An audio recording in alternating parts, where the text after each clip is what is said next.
नमस्कार, मैं हूं दीपाली राणा। आप देख रहे हैं सीध में से आवाज। आपके स्टॉक स्पेसिफिक सवाल सब इशू में हम करेंगे शामिल। हमारे एक्सपर्ट से लेंगे एडवाइस। आप अपने क्वेश्चंस हम तक पहुंचा सकते हैं। नोट कीजिए तरीका शो पार्टिसिपेट करने का। व्हाट्सएप या सोशल प्लेटफॉर्म्स के थ्रू जुड़े 7045220000 हमारा व्हाट्सएप नंबर है। फेसबुक और एक्स पर इस शो को आप लाइव भी देख सकते हैं। अपने क्वेश्चन पोस्ट भी कर सकते हैं #आस्क लिखकर।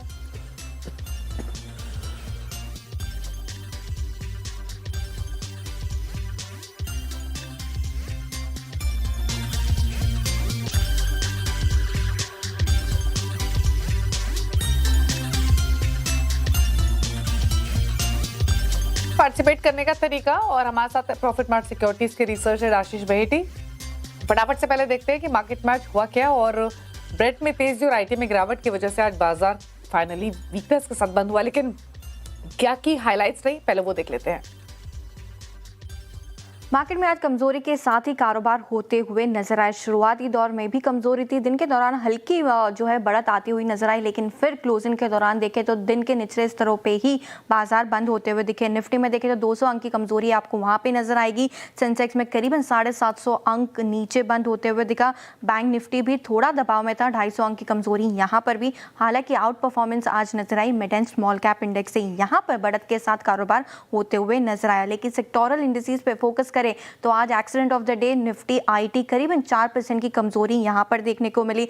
इसके अलावा आउट परफॉर्मेंस जो थी वो एनर्जी एफएमसीजी की तरफ से आई। एनर्जी स्पेस, पावर स्पेस लगातार रडार पे बना हुआ है, लेकिन accident IT, most of the IT stocks आज फोकस पे थे। नतीजों के चलते आज दबाव यहां पर देखने को मिला। ऑलमोस्ट 30 शेयर निफ्टी 50 के जो थे वो कमजोरी के साथ ही कारोबार करते हुए नजर आ रहे थे। तो शुरुआत करते कमजोर वाले शेयरों के साथ। कहां पर कमजोरी आती हुई नजर आई, हालांकि बढ़ने वाले शेयर भी कुछ थे, वहां पर भी फोकस कर लेते। Tata consumer, HUL, NTPC, Hindalco जैसे कुछ काउंटर्स थे जहां पर एक अच्छा खासा मोमेंटम देखने को मिला। लेकिन कमजोरी HCL टेक के नतीजों के बाद ओवर द स्पेस पूरे आईटी स्पेस में आपको दिखेगी। HCL टेक, इन्फोसिस, M&M और TCS यहां पर देखे तो आपको कमजोरी के साथ कारोबार होते हुए नजर आया। मिड कैप के कुछ शेयर्स जहां पे बढ़त के साथ कारोबार हो रहा था, IREDA, Exide, SJVN, tube investment देखे तो यहाँ पे आपको बढ़त के साथ कारोबार होते हुए नजर आएगा। लेकिन कमजोरी के साथ फिर से एक बार मिड कैप आईटी स्टॉक आपकी स्क्रीन पर है। पूरा का पूरा लूजर सेगमेंट ही आज आईटी का था। कमजोरी के साथ बाजार बंद हुए, नतीजों का असर रहा, लेकिन स्टॉक स्पेसिफिक एक्शन भरपूर था। तो ये रहा पूरा एक्शन आज का। मार्केट्स में क्या हुआ, एफआईज और डीआईज ने क्या किया, वो आंकड़े भी आपकी स्क्रीन पर लाते हैं। एफआईज ने बिकवाली की है 2078 करोड़ की, डीआईज ने बिकवाली की है 1048 करोड़ की। अब क्या स्ट्रैटेजी आपके अगले सेशन के लिए होनी चाहिए, ट्रेडिंग व्यू क्या हो सकता है, इस पर बातचीत करते हैं। आशीष नमस्कार, स्वागत है आपका। पहले तो बताइए निफ्टी बैंक निफ्टी क्या राय रहेगी अगले सत्र के लिए। गुड इवनिंग दीपाली जी। दीपाली जी देखिए, एक अच्छा था डिस्पाइट निफ्टी आईटी 4% डाउन था और उसके बाद हमने देखा कि क्रूड भी वापस $99 के आसपास में चला गया था। डिस्पाइट ऑल दिस हमने सिर्फ 200 पॉइंट तक की गिरावट देखने मिली और जो कल जितने बड़ा था मार्केट आज उतना ही गिरा है। तो वीकली अगर मैं अभी भी देखूं तो weekly we are flat, so that's a positive sign for the Nifty. अभी भी बाय ऑन डिप्स की रणनीति कायम है और हमें लग रहा है कि कोई भी डिप में बाइंग अपॉर्चुनिटी ढूंढनी चाहिए मार्केट में। नीचे में जो स्ट्रॉन्ग सपोर्ट एरिया है 24,200 बना हुआ है, तो वहां पे ही एक स्टॉप लॉस मेंटेन करना है। ऊपर के जो लेवल रहेंगे 24,850 तक के भी निफ्टी में देखे जा सकते हैं। अगर मैं बैंक निफ्टी की बात करूं तो देखिए इस हफ्ते अभी तक so far we are almost 550 points up in bank Nifty. तो यहाँ पे स्ट्रेंथ ज्यादा है कंपेयर टू निफ्टी और यहाँ पे हमें लग रहा है कि 56,800 का स्टॉप लॉस लगाकर तेजी की तरफ बने रहे या कोई डिप आए तो खरीदारी करे। ऊपर में जो लेवल रहेंगे वो 58,000 तक के भी आते हुए देखने मिल सकते हैं। स्टॉक स्पेसिफिक अप्रोच क्या रहेगी? जी ये देखिए, कंजम्पशन रिलेटेड और एफएमसीजी स्टॉक्स में बहुत शानदार मोमेंटम बना हुआ है, तो इसमें से यूनाइटेड स्पिरिट्स में खरीदारी की सलाह रहेगी। यहाँ पे हमें लग रहा है पोजीशन बनाई जा सकती है। 1370 का स्टॉप लॉस लगाना है और ऊपर में जो टारगेट रहेंगे वो 1430 तक के बीच में देखे जा सकते हैं। ओके, तो ये रही स्ट्रैटेजी आपके लिए स्टॉक स्पेसिफिक। अब बात करते हैं व्यूअर्स से। अभिषेक पुणे से पहले व्यूअर हमारे साथ मौजूद है। अभिषेक नमस्कार, बताइए क्या सवाल है आपका। नमस्ते मैडम, ये मेरे पास फोर्टिस हेल्थ केयर का 370 शेयर है 970 के रेट पे। शॉर्ट टर्म व्यू है मैडम मेरा। ये तो लग रहा है कि क्या करूं, होल्ड करूं या स्टॉप लॉस लेके निकल लूं। ओके, वैसे आपका व्यू क्या है, कितने समय रख सकते हैं स्टॉक को? Maximum 3 months ma'am. Okay, 3 months का व्यू है, क्या सजेशन रहेगा? जी जी, देखिए होल्ड करने की सलाह है। इनके प्राइस से या एंट्री पॉइंट से 5% ही नीचे है स्टॉक, और हमें लग रहा है कि जिस हिसाब से मोमेंटम बना है पिछले, अगर आप 3 हफ्तों में देखेंगे तो लोअर साइड से बहुत अच्छी एक रिकवरी देखने मिली और स्टॉक ने करीब करीब 15% तक का अपसाइड स्विंग दिखाया है अपने रिसेंट लो से। तो यहाँ पे हमें लग रहा है ये जो रैली है ये कंटिन्यू देखने मिल सकती है, और ये स्टॉक शायद 1020 मतलब अनदर 100 पॉइंट की मोमेंटम यहाँ से और दिखा सकता है। तो होल्ड करे फोर्टिस हेल्थकेयर, एक स्टॉप लॉस जरूर 900 के आसपास में मेंटेन करे इसमें। ओके, तो ये रह रही फोर्टिस हेल्थकेयर पर। बात करेंगे अब अब्दुल कादिर से, पटना से हमारे साथ कनेक्टेड है। अब्दुल नमस्कार, पूछिए सवाल।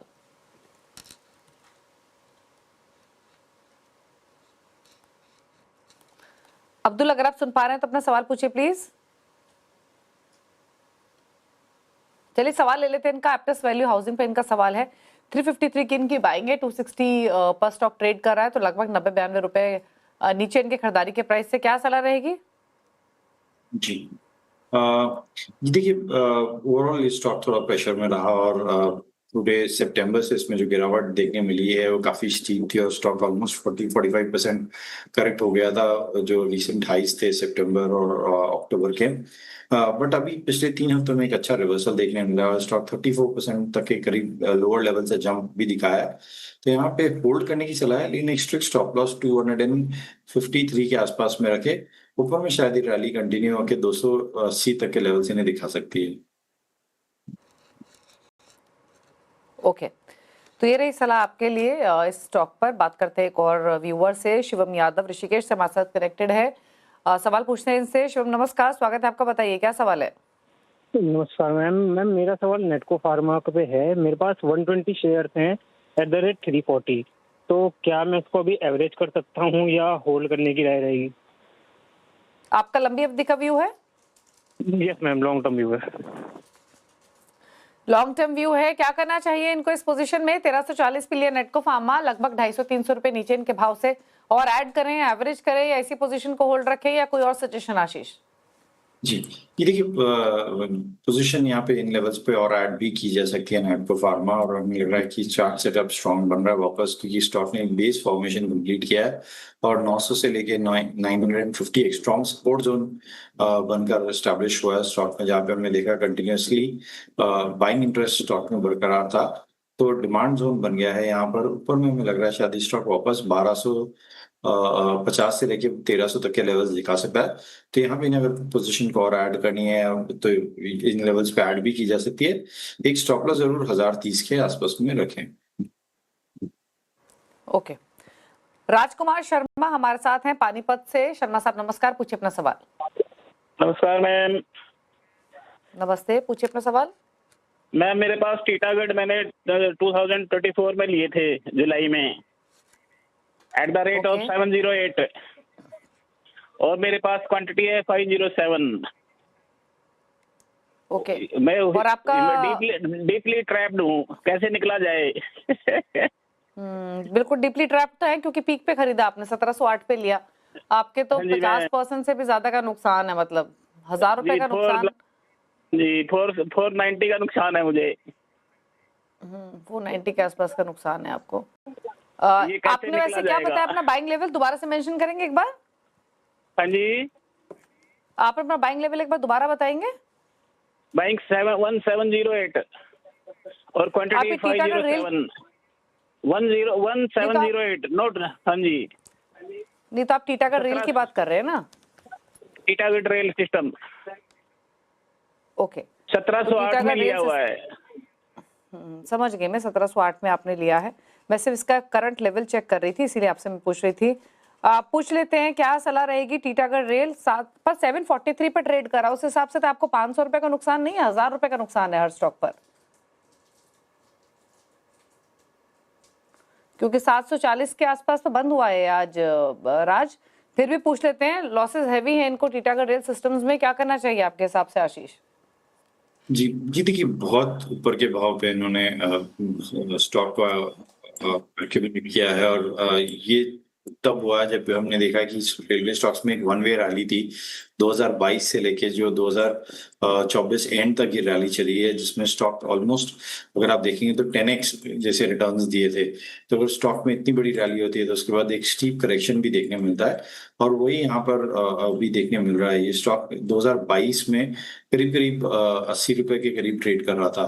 तो आप समझ सकते हैं कि वहां से जो रैली बनी है, अब यहाँ पे करेक्शन जो है वो थोड़ा सा और यहाँ पे परेशान करेगी।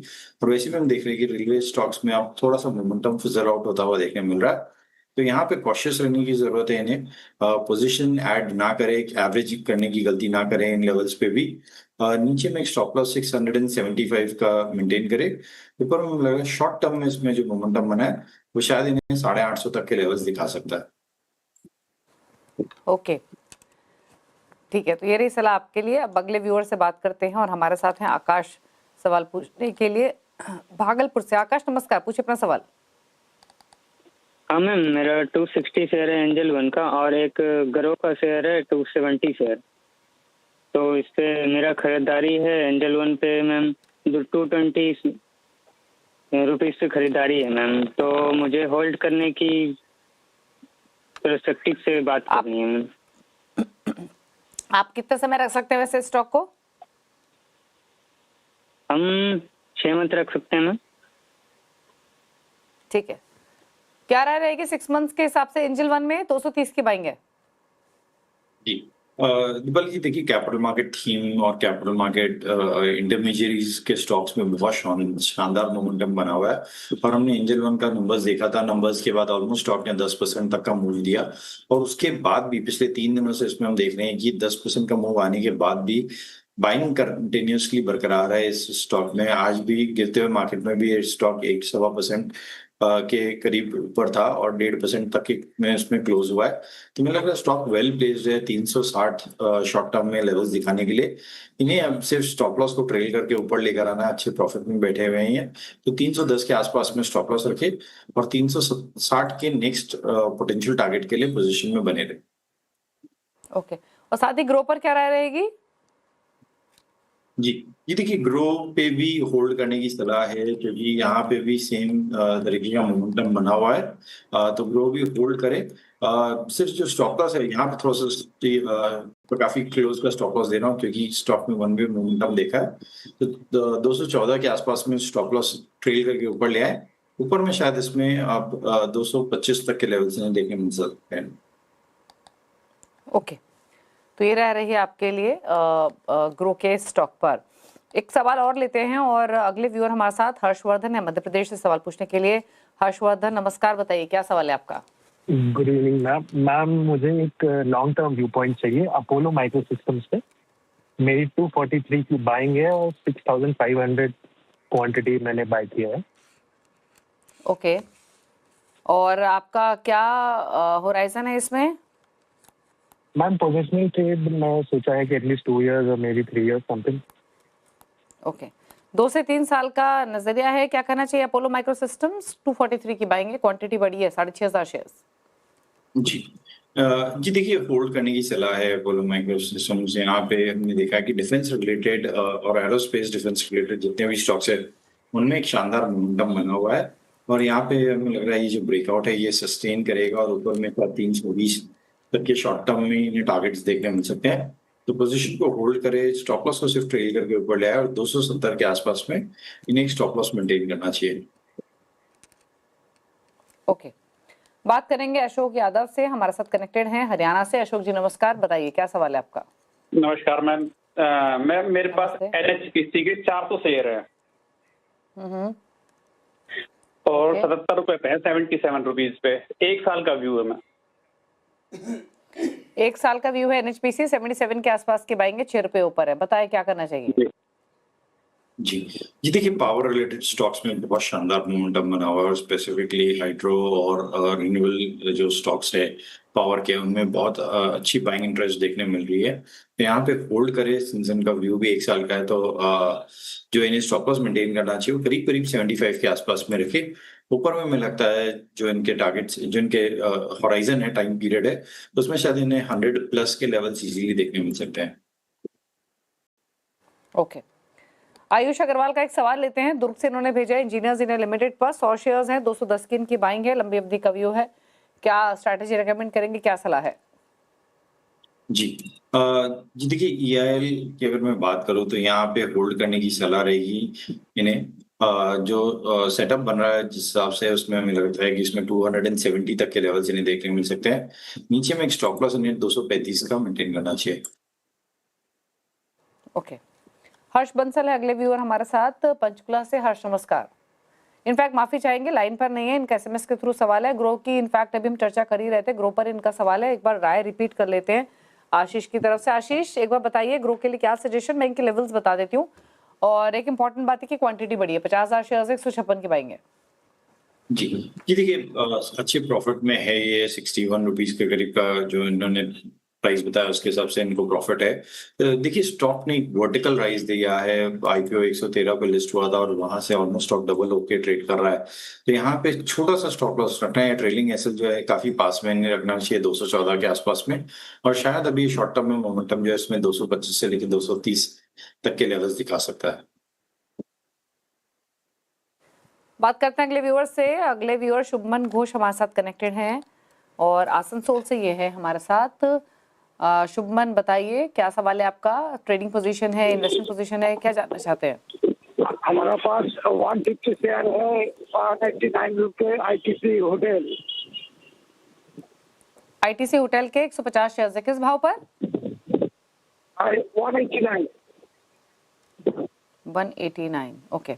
189 की बाइंग है आईटीसी होटल्स में, और आपका ये इन्वेस्टमेंट है? ओके, क्या राय रहेगी इन्वेस्टमेंट के हिसाब से आईटीसी होटल्स पर? जी देखिए, होल्ड करने की सलाह रहेगी। और डीमर्ज हुआ था और डीमर्जर के जो रेट्स थे उसके अभी भी नीचे ट्रेड कर रहा है। और हमने देखा है कि बाइंग इंटरेस्ट अब वापस स्टॉक में बन रहा है लोअर लेवल्स पे। तो यहाँ पे हमें लग रहा है स्टॉक वापस वेल प्लेस्ड है, 200 तक के लेवल्स दिखा सकता है इन्हें। तो होल्ड करें इस पोजीशन को। जो स्टॉप लॉस इन्हें मेंटेन करना चाहिए वो 155 का एसएल मेंटेन करें। तो ये रह रही है आईटीसी होटल्स पर। रुकने के साथ एक ब्रेक के लिए भी लौटेंगे तो कुछ और क्वेरीज करेंगे शामिल। तब वापस आते हैं। आप देख रहे हैं सीएनबी से आवाज, लेते हैं कुछ और क्वेरीज, और हमारे साथ आशीष बेटी बने हुए जो आपकी क्वेरीज को कर रहे हैं आंसर। राज अगले व्यूअर मोहाली से। राज नमस्कार, बताइए क्या सवाल है आपका। मैडम मेरे पास आगे आवाज। राज, अपनी आवाज मत सुनिए प्लीज, अपना सवाल पूछिए। टीवी चल रही है जी। मैं स्पाइस जेट के मेरे पास ने शेयर 200। किस भाव पे? 79। ओके, स्पाइस जेट के शेयर्स हैं, 79 की इनकी बाइंग है, 14 रुपए पे ट्रेड कर रहा है। Huge losses. क्या सलाह रहेगी इनके लिए स्पाइस जेट पर आशीष? जी दीपाली जी, मतलब इस लेवल पे तो क्या ही मैं इनको बताऊं, क्योंकि जो स्टॉप लॉस का लेवल था काफी ऊपर रह गया और इन्हें एक कहीं तो एक स्टॉप लॉस रखना था। देखिए, स्टॉक के लिए कुछ बोलना बहुत मुश्किल है। अब एक थोड़ी सी रिकवरी जरूर देखने मिली है, तो मुझे लगता है कोई पुल बैक में से इसमें से एग्जिट करें। एग्जिट करने की सलाह है। विजय शर्मा है अहमदाबाद से। विजय नमस्कार। नमस्कार मैडम। ओके, बताइए क्या सवाल है आपका। मैडम मेरे पास 522 शेयर्स ट्रेंट के हैं और सिप वेव्स ये आईपीओ लिया हुआ था 40,000 शेयर्स। ओके, अब इसका मेरे पास 3 मंथ्स का टाइम लिया है मैंने ट्रेंट का, और इसका रेट मेरा जो है 5160। ओके, तो पूछ लेते हैं 3 मंथ्स के पॉइंट ऑफ व्यू से क्या सलाह रहेगी। फिलहाल तो नुकसान में है, 5160 की इनकी बाइंगे क्योंकि 4400 के आसपास क्लोज हुआ है। आशीष, क्या राय रहेगी इनके लिए। जी देखिए, कंजम्पशन रिलेटेड स्टॉक्स में बहुत शानदार मोमेंटम बना है और ट्रेंड एक ओवरसोल्ड ट्रैजेक्टरी से मूव हो रहा है। यहाँ पे हमने देखा है इस बार के क्वार्टर अपडेट्स भी अच्छे थे और उसी के कारण स्टॉक में एक अच्छा पुल बैक देखने मिला।